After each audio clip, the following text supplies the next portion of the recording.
man, I've died and lost a level, and then I died again and lost another level, and I'm solo, and this is just gonna be absolutely hell. A few moments later. Oh wow, it was absolutely fine. That was quite easy, actually. Yeah, that's not bad.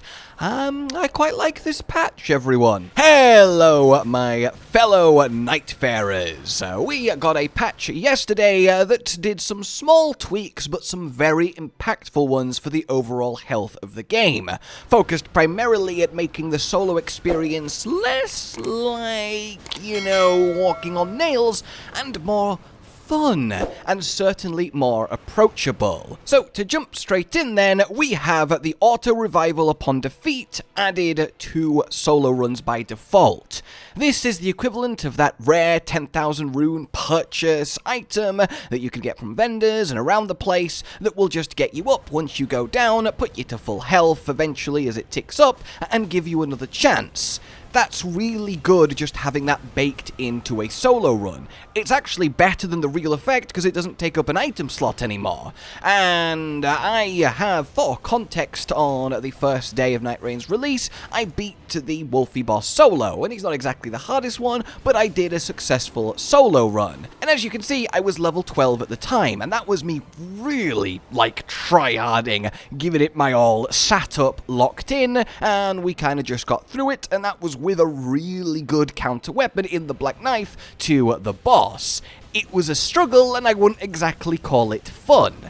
But now, I've done more solo since the patch, and it really is feeling a lot more chill. So this automatic revival saved this run. I had a really awkward death against the first night's boss, which, you know, but it brought me back up, and we carried on going. It's just a massive quality of life, less brutal, punishing feeling.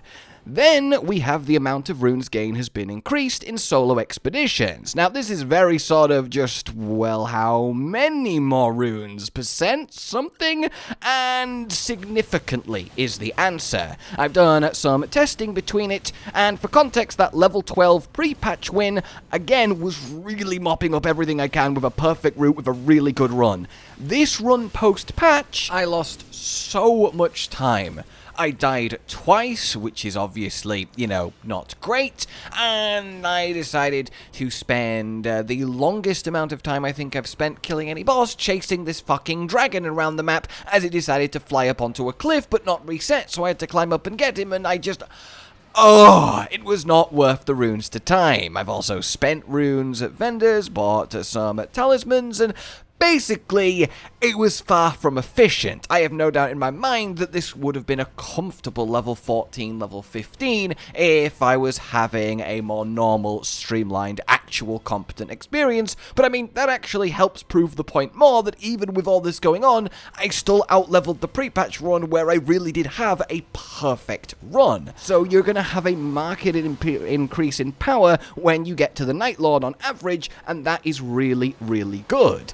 In fact, I'd go as far as to say as this solo run against Mr. Ice Dragon felt so much easier than my team's first 3-man complete. And we have done every single Night Lord now, so I've got a kind of good feel for things. Basically then, yeah, single player is a lot more actually approachable, and if you don't like your teams, you don't have something to play with, I would recommend giving it a go. As a disclaimer though, you still kind of need to know what you're doing, you need to be quick, you need to not waste time, you need to know value of the camps and everything. You can't just sort of meander around having fun and trust in this rune buff to carry you, but if you already have a good baseline knowledge of the map and how to operate, this is going to really push it over the edge and honestly maybe feel a little bit too comfortable, but I am not complaining. And if you do want various ways to ensure that you do know what you're doing, we have lots of guides up on the channel. In any case then, we always have these balance adjustments for everyone. Increase the number of high rarity relics that could be attained as a reward when reaching day 3, that's really good, and you do notice it, a lot of purples coming in when you win. And then we get this one, increase the probability of obtaining high rarity relics from the small jar bazaar when you buy the random relic. I bought just a handful here, and I got a lot of high rarity ones, including ones with some premium effects on, like the rally mechanic from Bloodborne, which is one of the most run carrying mechanics in the the game, and something you unlock as a guaranteed purchase once you beat every single Night Lord, but getting it beforehand is a really good way to help you beat every single Night Lord. So if you don't really care about skins, it's a really, really effective way to sink your currency if you are wanting to do so. Sell your old ones that are useless and keep cycling, and you might well end up now, especially now, with some solid run carrying relics. Then we have a wall of bug fixes. Now, a few of these aren't crazy, but a few of them are actually quite notable. The Raider was just doing more damage with Great Axe and Great Hammer than intended, so it's technically a little nerf for him. Something like the Duchess's Repeat wasn't working with everyone's status ailment, so that's actually a huge deal. And as you go down it, there is a few like that. There are some spells, some attacks, some weapons that just quite weren't doing what they were supposed to, and you might have noticed this in your runs. And I think that this is going to make actually quite a subtle background impact when you start playing with all of these. A few fixes that kind of make things worse, like stacking successive attack negation, which is one of the best ways to stay alive in the game, so that is a little sad to see, but it's not often that that gets actually abused.